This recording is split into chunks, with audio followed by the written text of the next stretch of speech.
ጤና ይስጥልን የከበረ ሰላምታችን በመላው ዓለሞናችሁ ቃለ ስፖርት ዩቲዩብ ቻናላችንን ለምትከታተሉ ውድ አድማጮቻችን ሁሉ ይድረስ ብለናል። ከሀገር ቤት ከባህር ማዶ ለዛሬም መርጠን ያሰናዳንላችሁን ስፖርታዊ ጥንቅሮች በቅደም ተከተል እናጋራችኋለን። እናንተ ደግሞ ቅዳሜ እሁድ እንዴት አለፈ በሐሳብ መስጫ ሳጥናችን ላይ ሐሳብ አስተያየታችሁን እያጋራችሁን እንዲሁም ላይክ እያረጋችሁ አጋርነታችሁን እንድታሳዩን በአክብሮት እየጠየቅን በቆይታችን አንድ የሀገር ቤት መረጃ እናጋራችኋለን። ከባህር ማዶ ወጣ እንላለን። እንደተለመደው ዛሬም በርከት ያሉ የቡድን ዜናዎች በታላላቆቹ የአውሮፓ ክለቦች ይዘንላችኋል። በተለይም አነጋጋሪ የሆኑ ቅዳሜ እሁድ ከነበሩ ጨዋታዎች ላይ ደግሞ የተወሰዱ በርከት ያሉ መረጃዎች እናደርሳችኋለን። ግን ለመሆኑ የኦልድ ትራፎርዱ ጨዋታ ላይ ማን ነው እድለኛ? ዩናይትድ ወይስ አርሰናል? ማን ነጥቡ ይገባው ነበረ? የግል መልከታችሁን አጋሩን። አንድ አድማጭ ግን ነጻነት ላሌ የሚል በኢሜል የተላከልን አንድ መልእክት ለየት ያለ ነው። የአርሰናል እና የማንቸስተር ዩናይትድን ጨዋታ በተመለከተ የአንደኛውን ክለብ ስም ተጠርቶ ዛሬ በጣም እድለኛ ነው 50 ሚሊዮን ብር የያዘውን ሎተሪ ቢቆርጡ እንኳን ዛሬ ደርሳቸው ነበር የሚል መልእክት ደርሶናል። ያው የክለቡን ስም መጥራት ስላልፈለግን ነው። ግን እናንተ ማን ነው እድለኛው ቡድን አርሰናል ወይስ ዩናይትድ? አጋሩን። በዚህኛውም ጥንቅራችን ከሁለቱ ክለቦች ጨዋታ ጋር በተያያዘ ሰፋ ያለ መረጃ ይዘንላችኋል። በተለይም ደግሞ አርሰናል ለመጠናከር የግድ ላውታሮ ማርቲኔዝ አሊያም ደግሞ አሌክሳንደር አይሳክ ወደ ቡድኑ መምጣት አለባቸው። እንዴት እንደሆነ እንዳትጠይቁኝ ብሏል የቀድሞም ተጫዋቻቸው ኢያን ራይት። ግን አዲስ መረጃ አለ ከዚህ ጋር በተያያዘ ዩናይትድ ከዝውውር ጋር በተያያዘ በተለይም ደግሞ የ19 ዓመቱን ሮጀር ፈርናንዴዝን ለማምጣት የሚያደርገው ጥረትና የአሌሃንድሮ ጋርናቾ ጉዳይ አነጋጋሪነቱ እንደቀጠለ ነው። በጨዋታው ዙሪያ ኢታነ ንዋኔሪ በዚህን ያህል ደረጃ መድከሙ፣ ማንቸስተር ዩናይትድ ወደ 7 የሚጠጉ የዋናው ቡድን ተጫዋቾቹ ጉዳት ላይ መገኘታቸው፣ ምናልባት በኢሮፕ ሊጉም የማኑኤል ኡጋርቴ ይገኛል ተብሎ መጠበቅ ትልቁ ጉዳይ ነው። ሩበን አሞሪም ይሄን ተጫዋች ስሙን በፍጹም እንዳትረሱ ብለው ለዩናይትድ ደጋፊዎች የአንድ ተጫዋቻቸውን ስም አስይዘዋል። የብሩኖ ፈርናንዴዝን ስም ግን አይደለም እናነሷለን። ብሩኖ ፈርናንዴዝ ያው በብዙ የተሞካሸው በብዙ የተወደሰው ነው። ህይወት ያለ ሳካ የተፈተኑ አርሰናሎች በማይክል አርቴታ ስር 200 ግጥሚያቸውን ባቻ ውጤት ነው መጠናቀቅ የቻለው። ከሊቨርፑል ጋር ያላቸው የነጥብ ልዩነት ወደ 15 ሆኖባቸዋል። የአርሰናል ሌላው ከባዱ ፈተና ቀጣይ ሳምንት እሁድ 10 ሰዓት ላይ ከቼልሲ ጋር በሚያደርጉት ጨዋታ የሚቀጥል ነው የሚሆነው። ጨዋታው ላይ ግን ሁለት ቅጽበቶች ሊነሱ ይችላሉ። የዴክላን ራይስ ሸርተቴ፣ የዴቪድ ራያ ቅጽበታዊ ኳስ የማዳነ ብቃት ጨዋታውን ታድጎታል። ምናልባት ማን እድለኛ ነበር የሚለውን የሚጠቁም የስኳካነ ቁጥራዊ መረጃ እናነሳለን። ከዛ በተጨማሪ ግን የሁለቱ ክለቦች ሌጀንዶች ተጫዋቾች በጣም አነጋጋሪው መልእክት አርሰናል ሊቨርፑልን ትቶ ከኋላ የሚከተሉትን ይህ የሚልና የአውሮፓ ሻምፒዮንስ ሊግ ትኩረት ያደርግ ሩበን አሞሪም አልሞትንም የሚለውን እናነሳለን። ከዚህ ጨዋታ በተጨማሪ ግን በሊቨርፑል በኩል ሊነሳ የሚችል አንድ ነገር አለ። ሊቨርፑል የፕሪሚየር ሊጉን ዋንጫ ለማንሳት የቀረው አሁን ወደ 4 ጨዋታ ዝቅ ብሎለታል። ኦልሞስት ሊቨርፑል ለዋንጫው በጣም የቀረበው ነው። በዚህ ሳምንት በጣም የተሻሻለው የሊቨርፑል ተጫዋች ዳርዊን ኑኔዝ ነው። ምናልባት ለፓሪስ ሰን ዠርሜኑ ጨዋታ ሌላ መፍትሄ ሊሆን ይችላል ተብሎ ይጠበቃል። ለቼልሲ ደጋፊዎች ዛሬ የምናበስራችሁ አንድ ብስራት አለም፣ ጠብቁን። ኤንዞ ማሬስካ ስለ ቡድናቸው ሲናገሩ ፕሌይስቴሽን እንኳን እንዲህ በቀላሉ የምታሸንፉት ጨዋታ አይደለም፣ ስለዚህ ደጋፊዎች ያስፈልጉናል ብለዋል። የተጋጣሚያቸው ሌስተር ሲቲ ጉዞ በእርግጥ በጣም አስከፊ ነበር።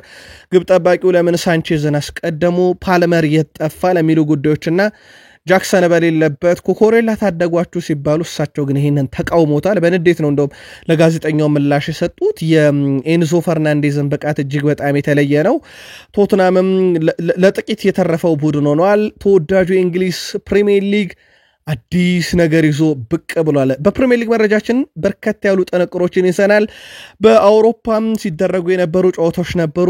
የደረጃ ሰንጠረዥ ላይ ለውጥ ያመጡና በጣሊያን ሴሪኤ ማንም ያልጠበቀው ውጤት ተመዝግቧል፣ እናነሳዋለን። ከዛ በተጨማሪ ውድ ቤተሰቦቻችን ዛሬ የሚደረጉ በርከት ያሉ ጨዋታዎች አሉ በአውሮፓ መድረክ። እነኝንም ጨዋታዎች የተመለከተ ጥንቅር ይዘናል። እስከ ፕሮግራማችን ፍጻሜ እንደ ሁልጊዜው ከኛ ጋር ቆዩ። ላይክ አርጉ፣ አበረታቱን። ቅዳሜ እሁድ እንዴት አለፈ መልከታችሁን አጋሩን። ቤተሰብ መሆን ካሻችሁም ሰብስክራይብ ማድረግ ይቻላል። መልካም ቆይታ ተመኘን ውድ ቤተሰቦቻችን። ስፖርታዊ መረጃዎቻችንን ከሀገር ቤት እንጀምር ውድ ቤተሰቦቻችን። የኢትዮጵያ ብሔራዊ ቡድን ከግብፅና ጅቡቲ ጋር ለሚያደርጉት የዓለም ዋንጫ የማጣሪያ አምስተኛና ስድስተኛ ጨዋታ ለተጫዋቾች ጥሪ አቅርበዋል። የዋሎቹ ዋና አሰልጣኝ መሳይ ተፈራ በሀገር ውስጥና በውጭ ለሚጫወቱ አጠቃላይ 24 ተጫዋቾች ነው ጥሪ ያደረጉት። ደቡብ አፍሪካ ሊግ የሚጫወተውም አጥቂው አቡበከር ናስርም ጥሪ እንደቀረበለት መረጃው ደርሶናል። ጥሪ የተደረገላቸው ተጫዋቾች ከመጋቢት 4 2017 ዓ.ም ጀምሮ ሆቴል በመሰብሰብ ዝግጅታቸውን እንደሚጀምሩ ተገልጿል። የኢትዮጵያ ብሔራዊ ቡድን በቀጣይም የተወሰኑ ተጫዋቾችን ይቀንሳል ተብሎ ይጠበቃል። በግብ ጠባቂነት ደረጃ 3 ግብ ጠባቂዎችም እንደተያዙ ነው መረጃዎች የደረሱን። የአቡበከር ናስር ጉዳይ ግን ትንሽ አነጋጋሪ ነው። ለማንኛውም ከዚህ ተጫዋች ጋር በተያያዘ ግን ተጨማሪ መረጃዎችን ለማጣራት ሙከራዎችን እያደረግን ነው። እንዳገኘን ለእናንተ ውድ አድማጮቻችን የምናገራችሁ ይሆናል። በኢትዮጵያ ፕሪሚየር ሊግ 22ኛ ሳምንት መርሃ ግብሮች እንደዚሁ ቀጥለው መካሄድ ጀምረዋል። በኢትዮጵያ ፕሪሚየር ሊግ 22ኛ ሳምንት መርሃ ግብር ኢትዮ ኤሌክትሪክ ከስሁል ሽረ ጋር ያደረጉትን ጨዋታ ኢትዮ ኤሌክትሪኮች 1-0 በሆነ ውጤት አሸንፈዋል። የኢትዮ ኤሌክትሪክን ብቸኛም የማሸነፊያ ግብ ያሬድ የማነ ነበረ ከመረብ ማሳረፍ የቻለው። ሌላኛው ጨዋታ በ22ኛ ሳምንት የነበረው በኢትዮጵያ ፕሪሚየር ሊግ በ22ኛ ሳምንት ኢትዮጵያ ቡና ከሐዋሳ ከተማ ጋር ያደረጉት ጨዋታ ያለምንም ግብ 0-0 በሆናቸው ውጤት አጠናቋል። ቡናሞቹ ከ3 ተከታታይ ድል በኋላ ነጥብ የጣሉበትም ጨዋታ ሆኗል። ኢትዮጵያ ቡና በጊዜያዊነት 33 ነጥቦችን በመሰብሰብ ነጥቡን እንግዲህ ሁለተኛ ደረጃነቱን እንዳስጠበቀ ነው። በነጥብ ደረጃ ሐዋሳ ከተማ አንድ ነጥብ ተከትሎ ነጥቡን ወደ 20 ከፍ በማድረግ 15ኛ ደረጃ ላይ መቀመጥ ችሏል። ቀጣይ ሐሙስ ሐዋሳ ከተማ ከኢትዮጵያን መድን እንደዚሁም አርብ መቻል ከኢትዮጵያ ቡና ጨዋታቸውን የሚያደርጉ ይሆናል። የኢትዮጵያ ፕሪሚየር ሊግ መርሃ ግብሮች በ22ኛ ሳምንት ዛሬም ቀጥሎ ይካሄዳሉ። 2 ጨዋታዎች እንመለከታለን። ሀዲያ ሆሳዕና ከባህር ዳር ከተማ እንደዚሁም ሲዳማ ቡና ከአዳማ ከተማ ጋር እንደዚሁ በዛሬው ዕለት ቀጥለው የሚካሄዱ መርሃ ግብሮች ናቸው። በአውሮፓም ዛሬ ቀጥለው የሚካሄዱ በርከት ያሉ ጨዋታዎች አሉ። በተወዳጁ የእንግሊዝ ፕሪሚየር ሊግ ዌስትሃም ዩናይትድ ከኒካስል ዩናይትድ ልክ አመሻሽ 5 ሰዓት ላይ፣ በላሊጋ ኤስፓኞል ከጄሮና ምሽት 5 ሰዓት፣ በሴሪኤ ላዚዮ ከዩዲኒዜ ምሽት 4 ሰዓት ከ45 ደቂቃ ጨዋታ ሲያደርጉ፣ የኤዥያ ሻምፒዮንስ ሊግ የክርስቲያኖ ሮናልዶ ቡድን አልናስር ከኢስታህጋል ታይራን ጋር ጨዋታቸውን ያደርጋሉ። የመጀመሪያ ዙር ጨዋታ ኢራን ድረስ ሄደው አልናስሮች 0-0 በሆናቸው ውጤት ተለያይተው ነበረ። ሮናልዶ 99ኙን ግርፊያ ፈርቶም ወደ ኢራን አላመራም ነበረ። በዛሬው ጨዋታ ላይ ግን ክለቡን ይወክላል ተብሎ ይጠበቃል።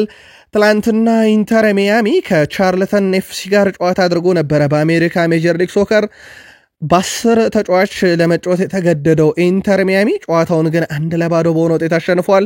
ሊዮኔል አንድሬስ ሜሲን በተጠባባቂ ወንበር ላይ ይዞ የጀመረው ማሻራኖ ሳያስገባው ቀርቷል። ምናልባት ለብሔራዊ ቡድኑ ለሀገሩ እየጠበቀው ይሆን? የበርካቶች ጥያቄ አሁንም እንደቀጠለ ነው። ጨዋታው ላይ ኡስቴሪ የኢንተር ሚያሚው ግብ ጠባቂ ገና በ38ኛው ደቂቃ ላይ በቀይ ካርድ ቢወጣም አለንዴ ባለፈውም ሳምንት ግብ አስቆጥሮላቸዋል። አሁንም በ46ኛው ደቂቃ ከረፍት መልስ ባስቆጠራት ግብ 1-0 በሆነ ውጤት አሸንፈዋል። ኢንተር ሚያሚ ባለፉት 3 የአሜሪካ ሜጀር ሊግ ሶከር ጨዋታዎች በሶስቱም አልተሸነፈም። ከኒውዮርክ ሲቲ ጋር 1-1 ከተለያየ በኋላ ቀሪ ሁለቱን ጨዋታዎች 4-1 እና 1-0 በሆነ ውጤት ድል ማድረግ የቻለበት ሆኗል።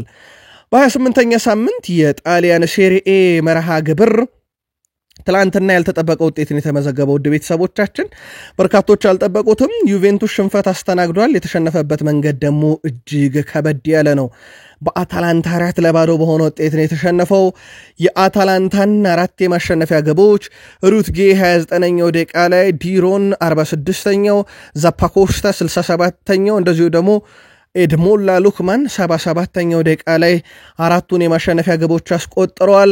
አታላንታ ማሸነፉን ተከትሎም ከሊጉ መሪ ኢንተር ሚላን ያለውን የነጥብ ልዩነትም ወደ 3 በማጥበብ ደረጃውን ከፍ ማድረግ ችሏል። አታላንታ አሁን ያለው የነጥብ ልዩነት 58 ደርሷል። ዩቬንቱስ 52 ነጥቦች ላይ እንደዚሁ ቆሟል። ቀጣይ እሁድ ፊዮሬንቲና ከዩቬንቱስ፣ አታላንታ ከኤስ ሚላን የሚያደርጓቸው ጨዋታዎች ተጠባቂ ናቸው። ናፖሊም ትላንትና በሉካኮና ራስፒሪዶር ግቦች 2-0 በሆነ ውጤት ድል ማድረግ ችሏል ፊዮረንቲናን። በጣሊያን ሴሪኤ ኢንተር ሚላን በ61 ነጥቦች ይመራል። ናፖሊ በ60 ነጥብ ይከተላል። እንደዚሁም አታላንታ 58 ነጥቦች ላይ መድረስ ችሏል። ዩቬንቱስ በ52 ነጥብ 4ኛ ነው። ላዚዮ በ50 ነጥብ 5ኛ ደረጃ ላይ መቀመጥ ችሏል። በፍራንስ ሊግ ትላንትና ኒስ በሜዳውና በደጋፊት በኦሎምፒክ ሊዮን 2-0 በሆነ ውጤት ተሸንፈዋል። ልማደኛው ቸርኪ 78ኛው ደቂቃ ላይ እንደዚሁም ኑሃማሃ 83ኛው ደቂቃ ላይ ሁለቱን የኦሎምፒክ ሊዮን ግቦች አስቆጥረዋል። ፓሪስ ሰን ዠርሜን ቀደም ብሎ ነበረ ጨዋታውን ያደረገው 4-1 ያሸነፈበት ጨዋታ ነበረ። ጨዋታውን ነግረናችሁ ነበረ ባለፈው መረጃችን፣ ግን አንድ ምስል እናጋራችሁ። ከቫርታስኬሊያን እጅግ በጣም አስደናቂው ጆርጂያዊ ተጫዋች አንድ ኳስ አየር ላይ ኮንትሮል አድርጎ በተለይም ከግሩ ጋር አጣብቆ ወደ መሬት ያወረደባት መንገድ በበርካቶች ዘንድ መነጋገር ሆናለች። ምስሉ ላይ እንደምትመለከቱት ነው። በሊቨርፑል ጨዋታ ላይ እጅግ በጣም ድንቅ ነበረ። በርካታ ሙከራዎችን አሊሰን አድኖበታል። በዚህም ሳምንት ይጠበቃል። ለማንኛውም ምስሉን እንዴት አያችሁት? የተጫዋቹን ብቃትስ ሐሳባችሁን አጋሩን። ለማንኛውም የፍራንስ ሊጋን ፓሪስ ሰን ዠርሜን በ65 ይመራል። ማርሴይ በ49 ይከተላል። ኒስ በ46 ሶስተኛ፣ ሞናኮ በ44 ነጥብ አራተኛ፣ ሊል በተመሳሳይ 44 ነጥብ በግብ ክፍያ ዝቅ ብሎ አምስተኛ ተቀምጧል። በስፔን ላሊጋ ሪያል ማድሪድ ሪዮ ቫይካኖን 2-1 አሸንፈዋል። ኬሊያን ምባፔና ቪኒሲየስ ጁኒየር ለሪያል ማድሪድ፣ ለሪዮ ቫይካኖ ዲያዝ አንዷን ግብ አስቆጥሯል። ሶስቱም ግቦች ከረፍት በፊት የተቆጠሩ ነበሩ። በሪያል ማድሪድ በኩል ፌድ ቫልቬርዴ 200 የላሊጋ ጨዋታዎችን ለሪያል ማድሪድ እንደዚሁ ማድረግ የቻለበት ሲሆን በስፔን ላሊጋ ሄታፌ በሜዳውና በደጋፊት አትሌቲኮ ማድሪድን 2-1 አሸንፎታል። ለሄታፌ ሁለቱን ግቦች አርማ ባሪ ነበረ ማስቆጠር የቻለው። ብቸኛዋን የአትሌቲኮ ማድሪድን ግብ ሶሎሮዝ ነበረ ማስቆጠር የቻለው። በጨዋታው ላይ አንጌል ኮሪያ በቀይ ካርድ መውጣቱን ተከትሎ ነበረ ሄታፌዎች ሁለቱን የማሸነፊያ ግቦች ማስቆጠር የቻሉት። በዚህ ሳምንት እንግዲህ ባልተጠበቀ የሕክምና ቡድን አባል ህልፈት ህይወት ምክንያት ጨዋታ ያላረገው ባርሴሎና አስቀድሞ በሰበሰበው ነጥብ 57 ነጥቦችን በመያዝ አንደኛ ደረጃ ላይ ሲቀመጥ፣ ሪያል ማድሪድ በ57 ነጥቦች በተመሳሳይ በግብ ክፍያ ዝቅ ብሎ ሁለተኛ፣ አትሌቲኮ ማድሪድ በ56 ነጥብ ሶስተኛ፣ አትሌቲኮ ቤልባኦ በ48 ነጥብ አራተኛ፣ እንደዚሁም ቪላሪያል በ44 ነጥብ አምስተኛ ደረጃ ላይ መቀመጥ ችሏል። በጀርመን ቡንደስሊጋ እጅግ በጣም ያልተጠበቀ ውጤት ነው። አይንትራክ ፍራንክፈርት በሁሉም መመዘኛ ጨዋታውን በልጦ ጨዋታውን ተቆጣጥሮ ግን በሜዳውና በደጋፊት በዩኒየን በርሊን 2-1 ተሸንፏል። ባትሹዌ አይንትራክ ፍራንክፈርትን ቀዳሚ ያደረገች ግብ በ13ኛው ደቂቃ አስቆጥሮ ነበረ። ከረፍት መልስ ኳርፊድ እንዲሁም ዎዮንግ ጄ 78ኛው ደቂቃ ላይ ባስቆጠሯቸው ሁለት ግቦች ዩኒየን በርሊን ጨዋታውን 2-1 በሆነ ውጤት ማሸነፍ ችሏል። ውጤቱን ተከትሎ ባየር ሙኒክ በ61 ነጥብ ይመራል። ባየር ሌቨርኩሰን በ53 ይከተላል። ሜንዝ በ44 ነጥብ ሶስተኛ፣ አይንትራክ ፍራንክፈርት ወደ ሶስተኛ መምጣት የሚችልበትን እድል አልተጠቀመም። በ42 ነጥብ አራተኛ፣ ፍራይቡርግ በ41 ነጥብ አምስተኛ ደረጃ ላይ ተቀምጠዋል። ምናልባት ውጤቶችን ለማስታወስ ደረጃ ሰንጠረዥን ለማስታወስ ያክል ተጠባቂ ከሆኑት ሊጎች በሳውዲ ሊግ አሊታድ በ58 ይመራል። አልሂላል በ54 ይከተላል። አልቃዳሻ 51 ይዞ ሶስተኛ፣ አልናስር በ48 ነጥብ አራተኛ፣ እንዲሁም አልሂል አህሊ በ48 ነጥብ ተመሳይ አምስተኛ ተቀምጧል። ምናልባት በሴቶቹ ተጠባቂ የሚባሉት የስፔን ላሊጋ እና የፕሪሚየር ሊግ ናቸው። በስፔን ላሊጋ በሴቶቹ ባርሴሎና በ60 ነጥብ ይመሩታል። ሪያል ማድሪድ በ55 ይከተላሉ። አትሌቲኮ ማድሪዶች በ38 ሶስተኛ፣ አትሌቲኮ ቢልባኦ በ38 አራተኛ፣ ሶሴዳድ በ34 ነጥብ አምስተኛ ነው በሴቶቹ። በሴቶቹም በእንግሊዝ ፕሪሚየር ሊግ ያው ቼልሲን የሚስተካከል ቡድን አናገኝ። በጣም ጠንካራው ቡድን ነው።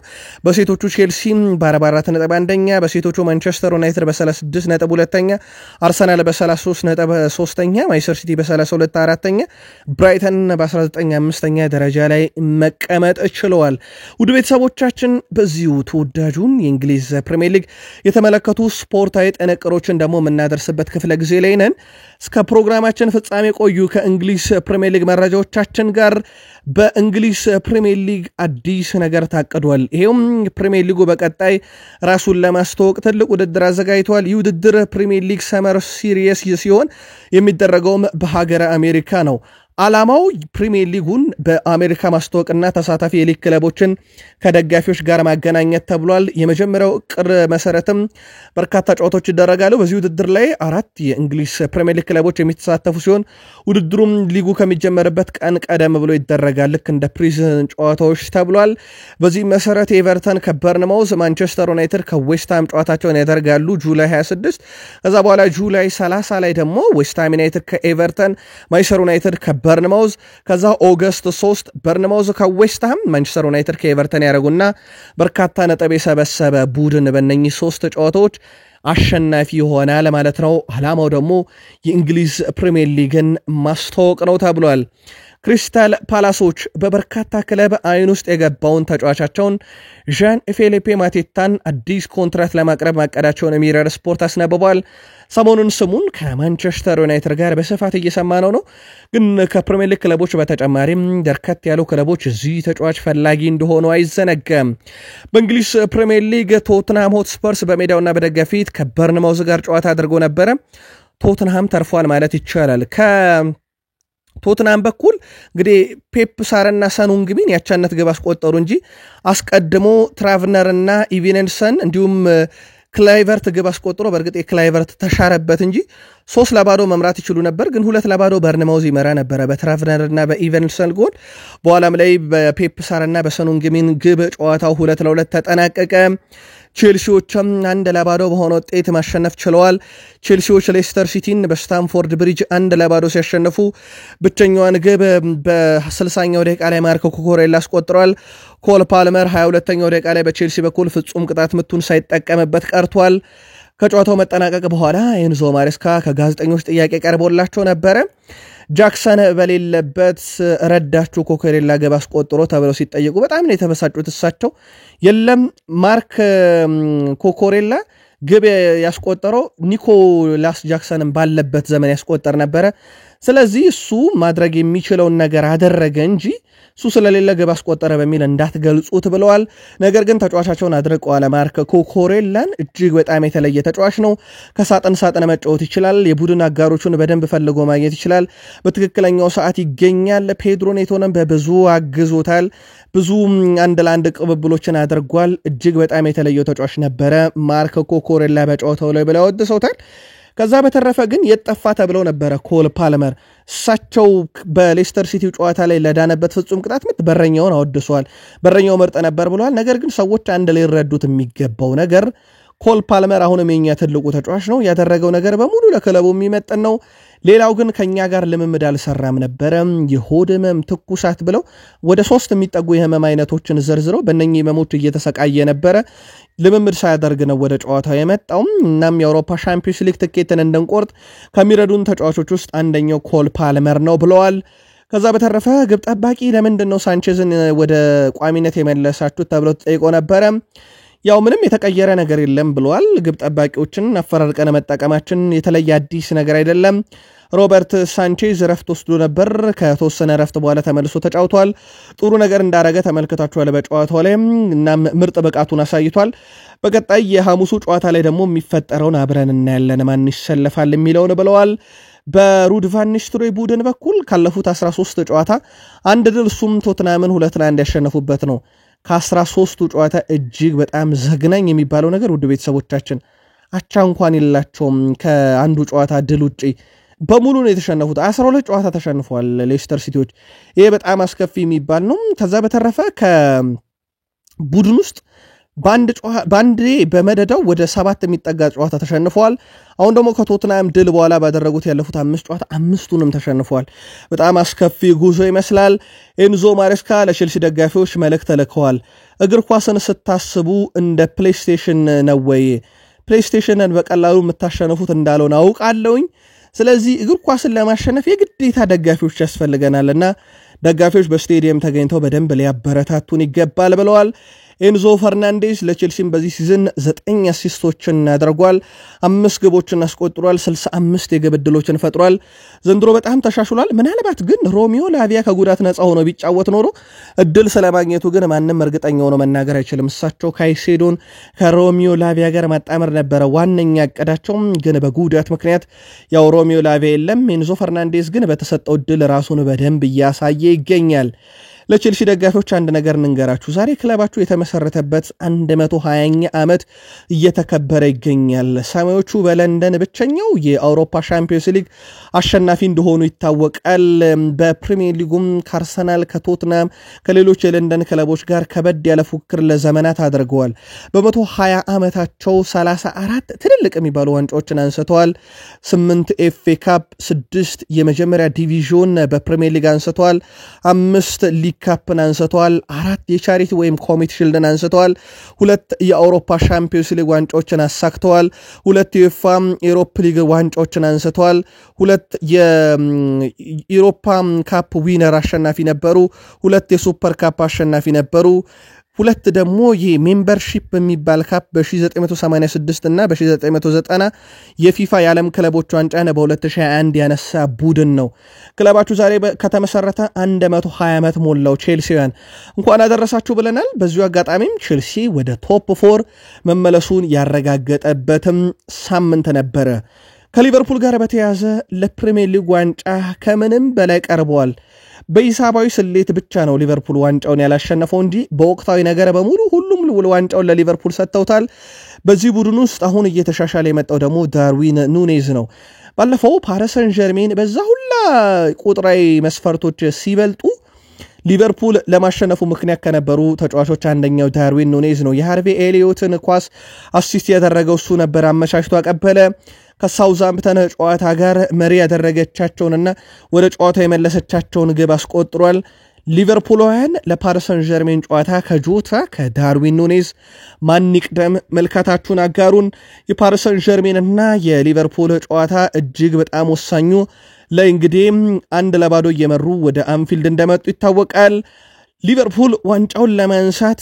አሁን የቀሩት ጨዋታዎች እንግዲህ ወደ 4 ዝቅ ብለውለታል 4 ጨዋታዎችን ድል የሚያደርግ ከሆነና እንደዚሁም ከአንድ ጨዋታ ጋር በተያያዛቻ የሚወጣ ከሆነ ኦልሞስት ፕሪሚየር ሊጉን ለማንሳት በጣም የቀረበው ቡድን ይሆናል ምናልባት አርሰናል ቀሪ ጨዋታውን ካሸነፈ ደግሞ 5 ጨዋታዎችን አሸንፎ አንዳቻ መውጣት ብቻ ይጠበቅበታል ሊቨርፑል ቀጣይ ሁሉንም ጨዋታዎች የሚያሸንፍ ከሆነ ከቼልሲ የሚያደርገው ጨዋታ በፊት ያው ቀድሞ ሻምፒዮን የመሆን እድል ይኖረዋል ስለዚህ ከቼልሲ ጀምሮ ቀጣይ ሊቨርፑልን የሚገጥሙ ቡድኖች ጋርድ ኦፍ ሆነርስ ወይም ለአሸናፊ ቡድን ግራና ቀኝ እየቆሙ እያጨበጨቡ ነው ሊቨርፑልን ወደ ሜዳ የሚያስገቡትና ምናልባት ይህ ነገር ቼልሲ ላይ ሊጀምር ይችላል ተብሎ ይጠበቃል አርሰናል ቀጣይ ጨዋታዎች ላይ ነጥብ የሚጥል ከሆነ ደግሞ ቀድሞ ባሉት ጨዋታዎች ላይ ይህ ነገር ሊፈጠር ይችላል የፊታችን ማክሰኞ ሊቨርፑል እዚሁ አንፊልድ ሮድ ስቴዲየም ላይ ፓሪስ ሰን ዠርሜንን ያስተናግዳል የመጀመሪያ ጨዋታው 1-0 በሆነ ውጤት በሃርቬ ኤሊዮት ግብ ያሸነፉት ሊቨርፑሎች ውጤት ለማስጠበቅ ፓሪስ ሰን ዠርሜኖች ደግሞ በአውሮፓ ሻምፒዮንስ ሊግ የተለመዱ የውጤት መቀለበሶችን ለማካሄድ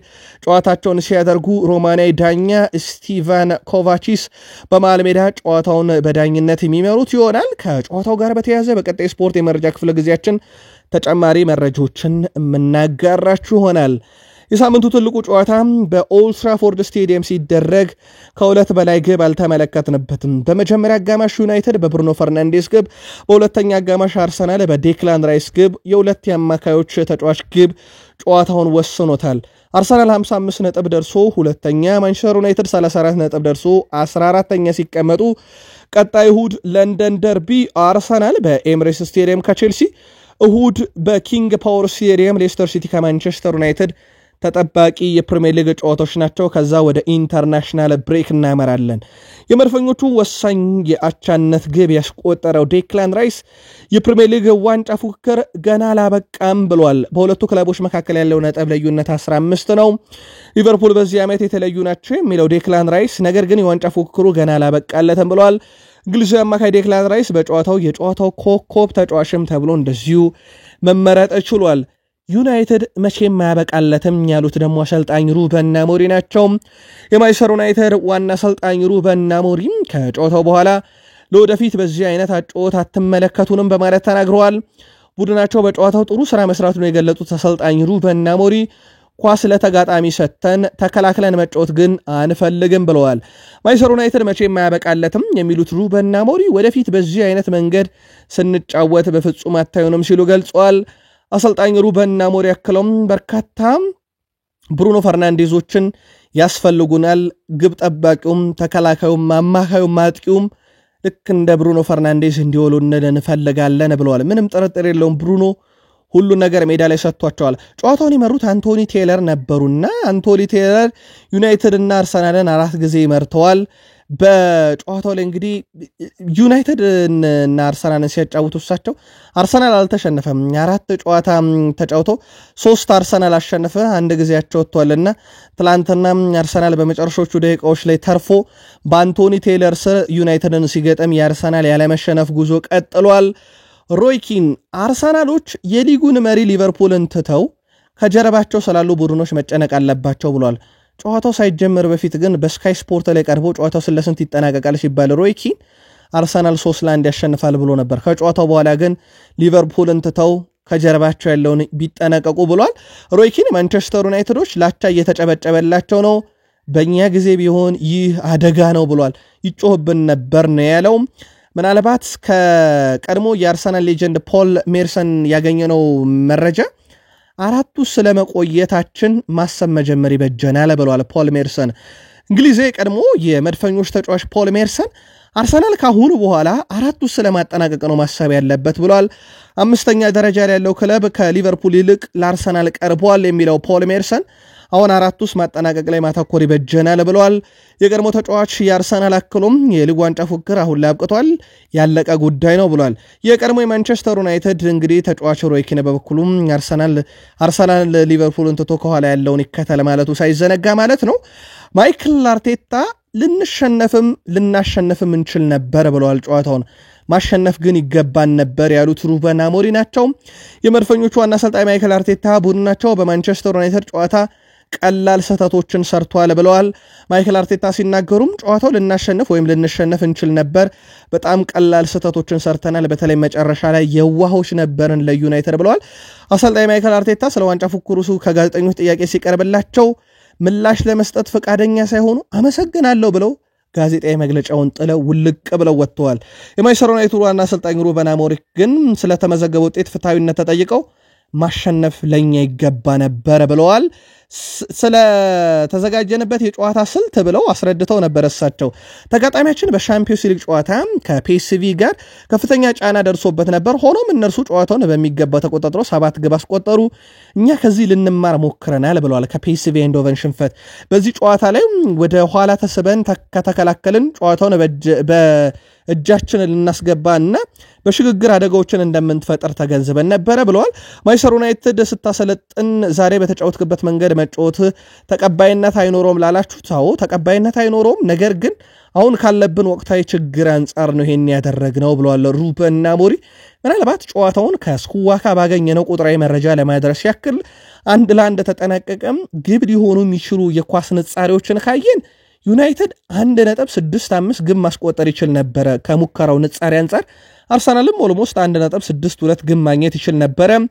በሙከራ ደረጃ አርሰናል 16 ሙከራ አድርጓል፣ ዩናይትድ 10። ኢላማውን የጠበቀ ግን ሁለቱም 6-6 ነው ያደረጉት። በተቃራኒ ፍጹም ቅጣት ምት ኳስ መንካት አርሰናል 33፣ ማንቸስተር ዩናይትድ 18። በኳስ ቁጥጥር አርሰናል 68.2 በመቶ፣ የአርሰናል 31.8 በመቶ። የማዕዘን ምት አርሰናል 9 ያገኘ ግን የሚታወቅበትን ማዕዘን ምት አሁን አርሰናል አልተጠቀመውም። ዩናይትድ 2 የማዕዘን ምት ነበረ በጨዋታው ላይ ማግኘት ችሎ የነበረው።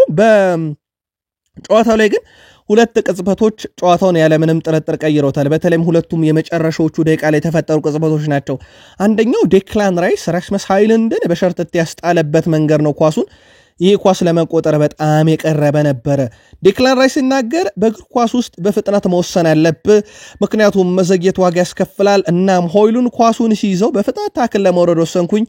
በጊዜ የነበረኝ አማራጭ ነበር፣ ሪስክ ወስዶም ይህን ውሳኔ መወሰን። ከተሳካ ጥሩ ነው፣ ካልተሳካ ደግሞ ፔናልቲ ወይም ቀይ ካርድ አገኛለሁ ብዬ በድፍረት ወስኜ ግን ተሳክቶልኝ ኳሱን አስጥየዋለሁ ብሏልና እጅግ በጣም ያለቀለት ኳስ አዳነ። ከዛ በኋላ የብሩኖ ፈርናንዴዝን የመጨረሻ ደቂቃ ግብ ልትሆን የምትችል ኳስ ዴቪድ ራያ በዚህ መልኩ አድኖ ተጨብጨቦለታል። እንደውም ሩበን አሞሪም የዴቪድ ራያ ሊጨበጨብለት ይገባል ብሏል። የማንቸስተር ዩናይትድ አሰልጣኝ ይህን ኳስ 2 ጊዜ ነው አድኖት። የመጀመሪያውን ኳስ ካዳነው በኋላ ነው ኳሷ እንደገና በጣም ፕሬሸር ስለነበራት ወደ ግቡ አቅጣጫዋን ቀይራ እየመጣች የነበረው ከወደቀበት ተነስቶ ነው ያዳናት።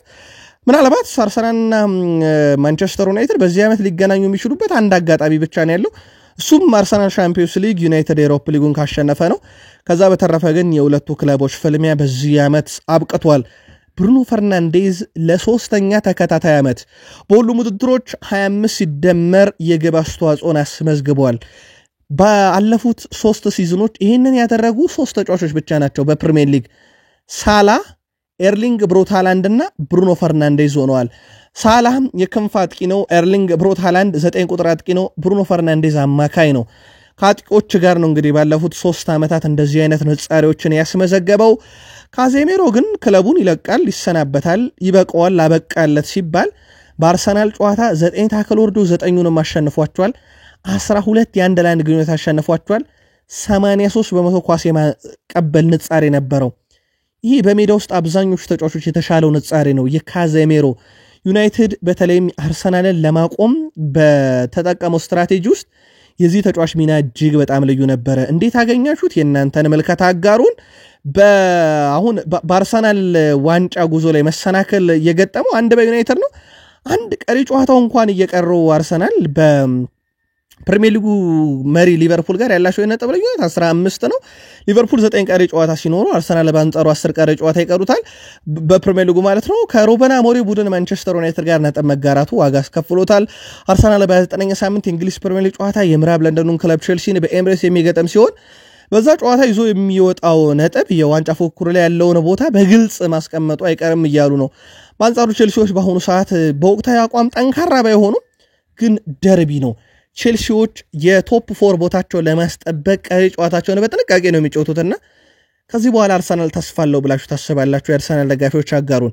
አርሰናል ጨዋታውን ቢያሸንፍ ኖሮ ከ46 ዓመት በኋላ ለመጀመሪያ ጊዜ ተከታታይ 2 ጨዋታዎችን በኦልድ ትራፎርድ አሸንፎ አዲስ ታሪክ መጻፍ ይችል ነበር፣ ግን አልተሳካለትም። አርሰናል በእንግሊዝ ፕሪሚየር ሊግ ከቶፕ 6 ቡድኖች ጋር ባረጋቸው ያለፉት 18 የመጨረሻ ጨዋታዎች 10 አሸነፉ፣ 8ቸው ወጡ፣ እስካሁን አልተሸነፉም።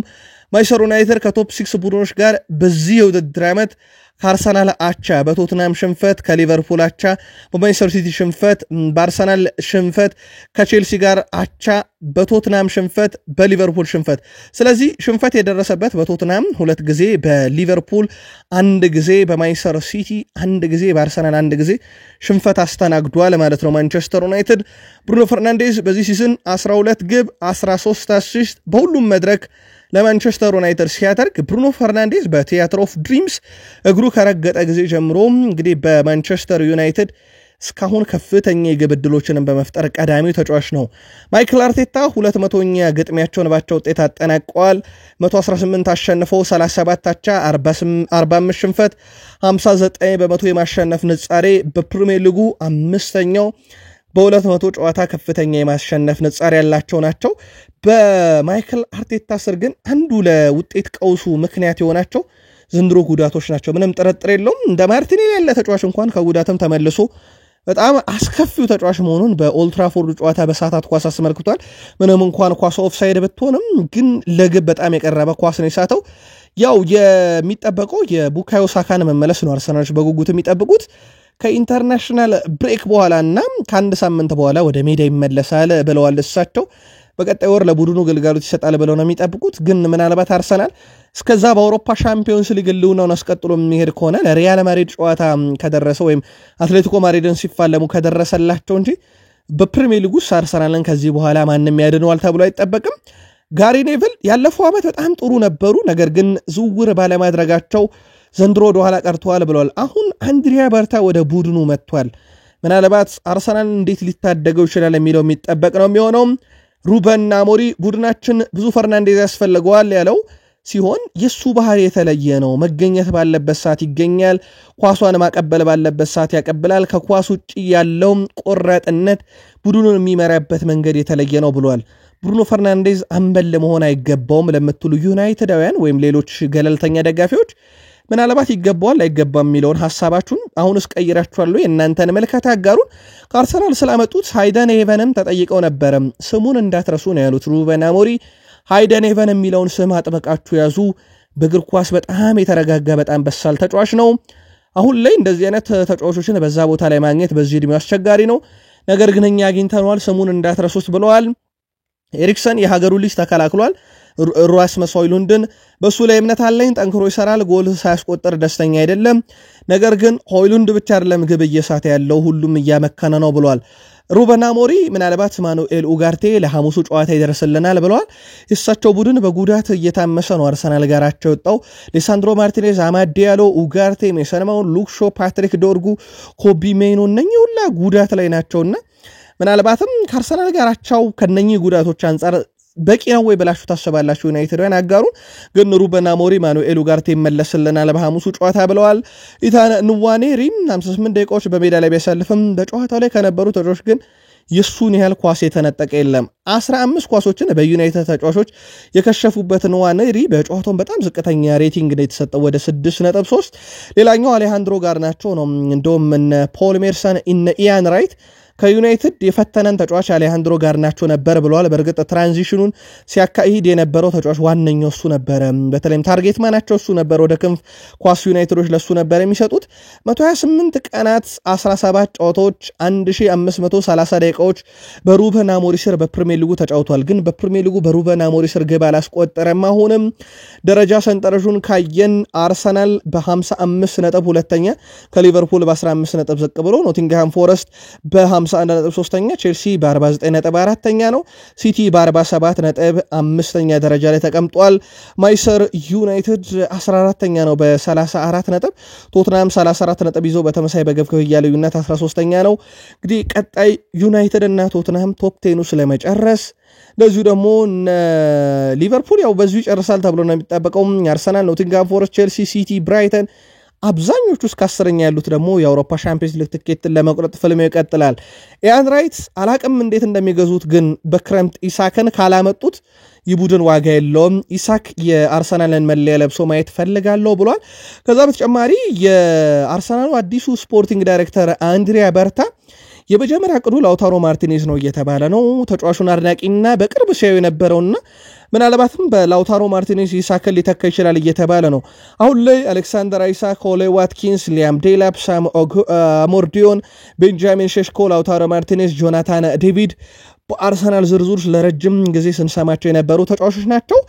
በማንቸስተር ዩናይትድ በኩል ደግሞ የስፖርቲንግ ብራጋውን ተጫዋች የ19 ዓመቱን ሮጀር ፈርናንዴዝን እንዲሁ ለማምጣት እቅዳላቸው። ምናልባት የጆቫኒ ኳንዳ ዝውውር ካልተሳካ ብቻ ነው እንደ ሚረር ስፖርት ዘገባ ከሆነ ሮጀር ፈርናንዴዝን ዩናይትዶች ማምጣት የሚፈልጉት ተብሏል። ሊቨርፑልም እዚህ ተጫዋች ፈላጊ እንደሆነ እየተዘገበ ይገኛል። ከአሌሃንድሮ ጋርናቾ ጋር በተያያዘ የማንቸስተር ዩናይትዱን ተጫዋች አሌሃንድሮ ጋርናቾን ለማስፈረም በቃል ደረጃ ተጫዋቹን ለማሳመን አትሌቲኮ ማድሪዶች ጥረት አድርገው ነበረ፣ ግን በዋጋ ጉዳይ ከዩናይትድ ጋር አልተስማሙም። በቀጣይ 50 ሚሊዮን ዩሮ ለማቅረብ እቅድ ያለ እየተባለ ነው። በዩናይትድ በኩል ግን ተጫዋቹን በመሸጥ ጉዳይ ላይ ግልጽ ያለ አቋም እስካሁን አልተመለከትንም። ውድ ቤተሰቦቻችን ዛሬ በኢትዮጵያ ፕሪሚየር ሊግ ሀዲያ ሆሳዕና ከባህር ዳር ከተማ፣ ሲዳማ ቡና ከአዳማ ከተማ ጨዋታቸውን ሲያደርጉ በአውሮፓ ዌስትሃም ዩናይትድ ከኒካስል በፕሪሚየር ሊግ ምሽት 5 ሰዓት ዛሬ ሌጋኝስ ኢስፓኞል ከጄሮና በላሊጋ ምሽት 5 ሰዓት በሴሪኤ ላዚዮ ከዩዲኔዜ ምሽት 4 ሰዓት ከ45 ጨዋታቸውን ሲያደርጉ በኤዥያ ሻምፒዮንስ ሊግ አልናስር ከኢስቴሃጋል ቴህራን ጋር ዛሬ ምሽት 3 ሰዓት ጨዋታቸውን የሚያደርጉ ይሆናል። ለማስታወስ ያክል ሐዋሳ ከተማ ከኢትዮጵያ ቡና 0-0፣ ኢትዮ ኤሌክትሪክ ከሱል ሽሬን ያደረገውን ጨዋታ ሱል ሽሬን 1-0 አሸንፏል ትላንት። በእንግሊዝ ፕሪሚየር ሊግ ቼልሲ ሌስተር ሲቲን 1-0፣ ቼልሲ ቶትንሃም ከበርነማውዝ 2-2፣ ዩናይትድ ከአርሰናል 1-1፣ በላሊጋ ሄታፌ አትሌቲኮ ማድሪድን 2-1፣ ሪያል ማድሪድ ሪዮ ቫይካኖ 2-1፣ አትሌቲኮ ቢልባኦ ከማሎርካ 1-1፣ ሪያል ቤቲስ ላስ ፓልማስን 1-0፣ ሴቪያ ሪያል ሶሲዳድን 1-0። በጣሊያን ሴሪኤ ቦሎኛ ቬሮናን 2-1፣ ናፖሊ ፊዮረንቲናን 2-1፣ ሮማ ኤምፖሊን 2-0፣ አታላንታ ዩቬንቱስን 4-0። በጀርመን ቡንደስሊጋ ዩኒየን በርሊን ፍራንክፈርትን 2-1፣ ሆፈንሄም ከሃይደንሄም 1-1። በፍራንስ ሊግ ብሪስት አንጀርስን 2-0፣ ሊሃቨር ከሴንት ኢቲየን 1-1፣ ናንትስ ከስትራስቡርግ ያደረጉት ጨዋታ በናንትስ 1-0 አሸናፊነት ተጠናቋል። እንደዚሁ ሊዮን ኒስን 2-0 ሲያሸነፉ በአሜሪካ ሜጀር ሊግ ሶከር ኢንተር ሚያሚ ቻርሎትን 1-0 በሆነ ውጤት ድል አድርገዋል። ለተሰኞ ማለዳ ቃል ስፖርት ዩቲዩብ ቻናል ከሀገር ቤት እስከ ባህር ማዶ ለዚህ ሰዓት እናንተ ውድ አድማጮቻችን በተሰሟቸው ብለን የመራረጥንላችሁ አጫጭር ስፖርታዊ ጥንቅሮቻችን ነኝን ይመስሉ ነበር። ከወደዳችሁን ላይክ አርጉ፣ አበረታቱን። ሐሳብ አስተያየት እናጋራችሁ ካላችሁም ይቻላል። ቤተሰሞን ካሻችሁ ደግሞ ሰብስክራይብ አድርጋችሁ የደወል ምልክቷን ስትጫኑ ማለዳ 1 ሰዓት ምሽት 2 ሰዓት የተመራረጡ መረጃዎችን ከኛ ታገኛላችሁ። ስለነበረን ጊዜ ከልብ ነው የምናመሰግነው። መግቢያችን ላይ ሳምንታችሁ እንዴት ነበር ብለን የጀመርነው ስፖርታዊ መረጃችን ግን ፍጻሜው እዚህ ጋር ሆነ። መልካም ለተሰኙ ይሆንላችሁ።